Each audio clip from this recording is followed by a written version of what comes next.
What's this whole process been like? You know that you're replacing kind of a legend here, and that's been sort of, I don't know, controversial is the right word, but it made a lot of waves. You don't want to make waves. You just want to do your job. Yeah. What's all that been like from your perspective? Honestly, from my perspective, it's been surreal. Mm-hmm. I can't believe that it's actually happening. I mean, I grew up outside the New York area watching Marv Albert, Mike Breen, those guys, Ian Eagle when he was doing the Nets and everything.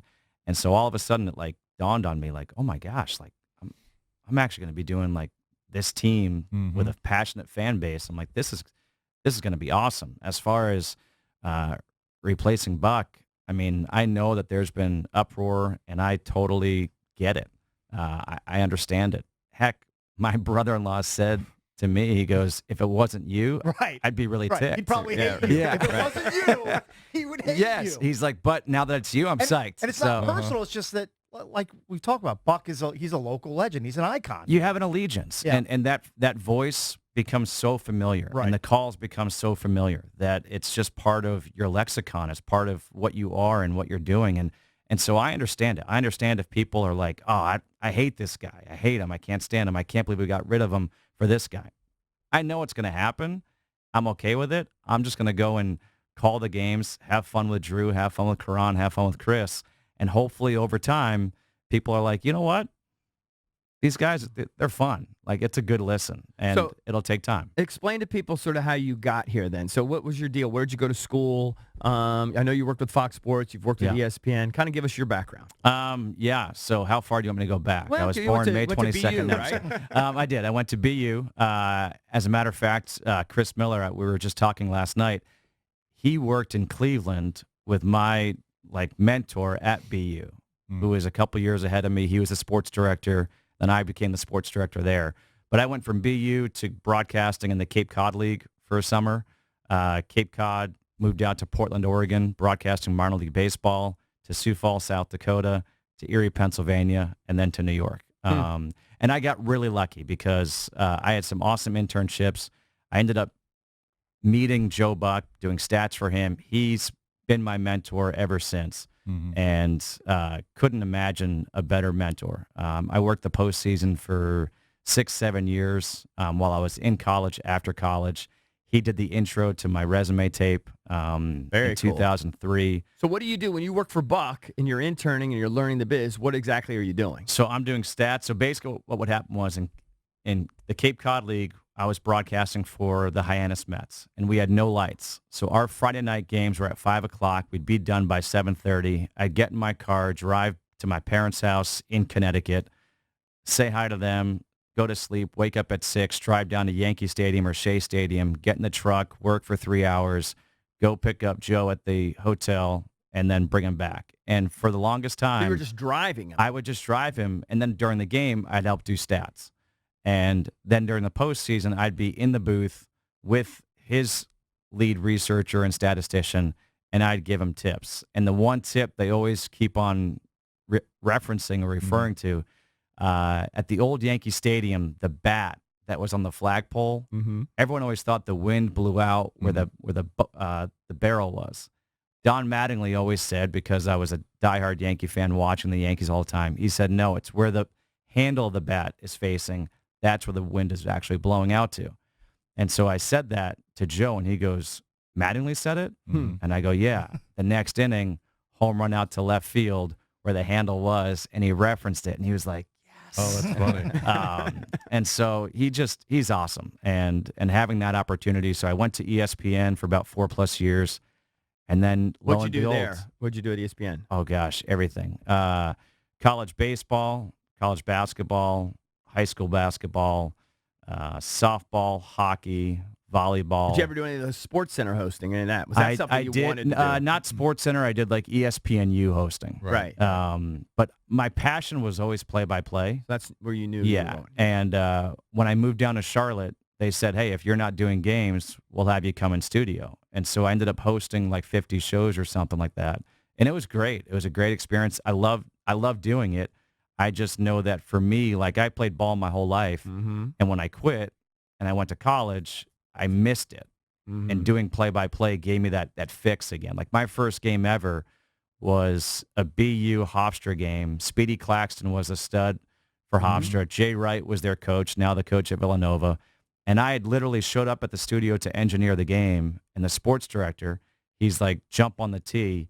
You've got to do the game. The analyst didn't show up. Wow. Wow. And I That's was some like, pressure. all right. And I had just finished playing. I thought about potentially walking on at BU. So I get out there, and I felt like I was playing again. I saw like the 1-3-1. I saw 2-3 zone. I was like, you got to move this guy here and do this. And I'm like, done. This is what I'm doing. Like, I've got to be a play-by-play guy because that was so much fun. I felt like I was back on the floor. Right. So Very cool. And so, though you've done all the sports, hoops was the number one thing you wanted. Hoops and baseball, those two. I've always said when it comes to basketball, when it comes to baseball, it never, ever feels like work because I played so much of it. I've called so much of it. In basketball, give me a roster, give me just the stats. I'll go call the game. So I asked you before we jumped on air about this Wizards team that you're going to be covering. Who's the second best player? Obviously, John Wall's not going to play this year, Right. or he might at the end of the year, but likely not going to play this season. You've got Bradley Beal, unbelievable two guard, but who's the second best player right now? If healthy, I think you're going to say Isaiah Thomas, but that's a big if. Yeah. I'm really high on Hachimura. I saw him play last year in college. We had Gonzaga against Creighton when Gonzaga was number one coming off the now player I personally saw in college last year. He's awesome. And like I've said, I've gone on record, I think he'll average between 15 and 17 points per game, 7 rebounds a game, 3 assists per game. Like I think those will be like legit numbers for him. And he's such a good guy that I think the fans here are going to fall in love with him. So I think when put it this way, when the Wizards drafted him, I was like, this is a great pick. And then to get Admiral Schofield later, I mean, both. They're not the one-and-done guys. They have some maturity about them. They have an all-around game about them. I love it. I don't think we need all the one-and-done guys in the NBA because it takes 2 or 3 years for them to mature and turn into what you're hoping for. I think these guys can produce right away. Yeah, we had Schofield on the show. Fantastic. Like you said, mature, So mature. a worker. You see how he improved every season. Yeah, I mean, we're rooting for him. The question is, at small forward, does Troy Brown start? That's the question. Or is someone else?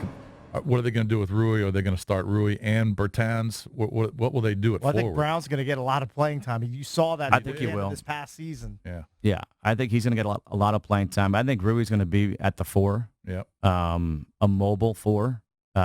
He can shoot the 3 in college. I don't know about shooting the NBA 3 as of right now, but I think with his work ethic, he'll stretch.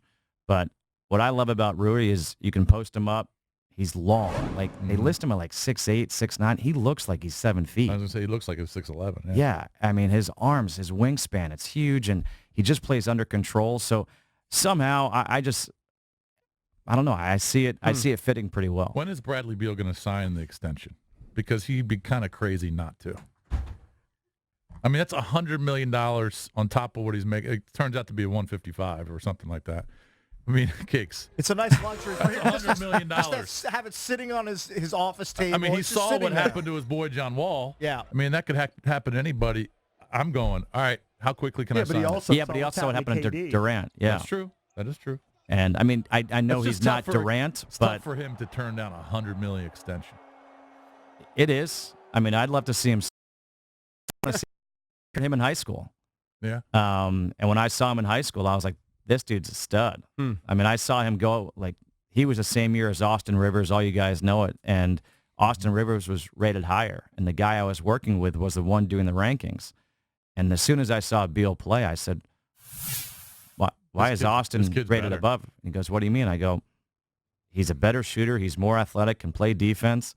I'm like, he's the better player. And he's like, Austin's got unlimited range. I'm like, yeah, but he makes it like 10% of the time. Right. I'm like, this dude can shoot. His form is perfect. I was like, I like this kid. So when he went to Florida, I was like, this dude's a stud.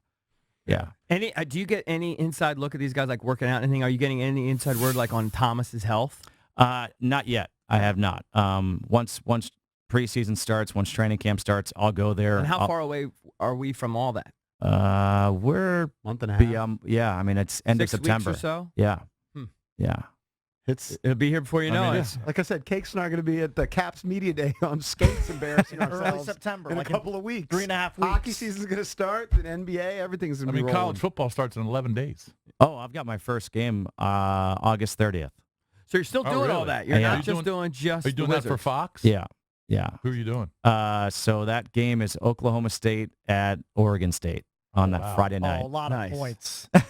No defense going to be played in that That's a game. lot Play of the points. over, all right? I haven't You seen didn't the mention number football. Do yet. you love doing the football? I do. do. Yeah. I mean, football is more of a production. Uh-huh. Like, you've got your spotter, you've got your stats guy, and then, of course, I can't tell you what defense they're playing. Like, I'll work a game, and we'll watch film, and my analyst will be like, you see this, you see this, you see this? I go, honestly, no. Yeah. I go, you know what I see? I see if the quarterback's under center and shotgun, Right. who's the running back, where are the wide receivers, and where is the ball? Yeah. I hate doing teams that run the triple option. Right. Right. Hate it. Right. Hate it.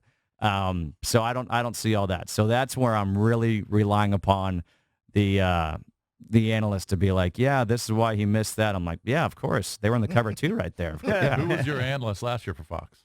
Petros Papadakis and DeMarco Murray. Oh, wow. Okay. Yeah.